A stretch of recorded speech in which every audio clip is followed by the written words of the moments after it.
പക്ഷെ ഇതൊന്നും ഞാൻ കാണാൻ നിൽക്കില്ല. എല്ലാവരും പറയും ഇതാ എല്ലായിടെയും കാണുന്നുണ്ട്, ടി വിയിലൊക്കെ ഉണ്ട്.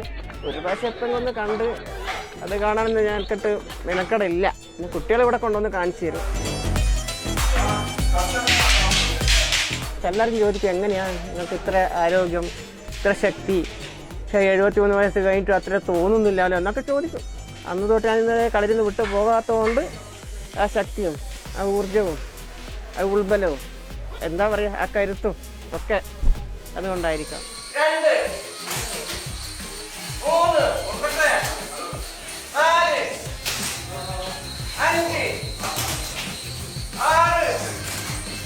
അങ്ങനത്തെ ഒരു 10-12 വയസ്സ് കഴിഞ്ഞാൽ പെൺകുട്ടികൾ കളിയിലേക്ക് വരില്ല, അച്ഛനമ്മമാർ വിടില്ല. ഇന്ന് അതല്ല, ഈ പെൺകുട്ടികൾക്ക് പുറത്തിറങ്ങി നടക്കാൻ പറ്റാത്തൊരു കാലഘട്ടമാണല്ലോ ഇപ്പോഴും. അതുകൊണ്ട് എല്ലാ കുട്ടികളും മുതിർന്നവരും അമ്മമാരും ഒക്കെ കളരി പഠിക്കണമെന്ന് നിർബന്ധം. അതൊരു സന്തോഷം, വളരെ സന്തോഷം തോന്നുന്നുണ്ട്. ഇത്രയും പ്രായത്തിൽ എനിക്കിങ്ങനെ കളിക്കാൻ പറ്റിയല്ലോ എന്നുള്ള ഞാൻ ഏത് നേരം ദൈവത്തോട് പ്രാർത്ഥിക്കും. ഇനിയും ഉള്ള കാലവും കൂടി എനിക്ക് എത്ര ഉണ്ടാവും അതുവരെ എനിക്ക് കളിച്ച് തന്നെ കളരിയിരുന്നു.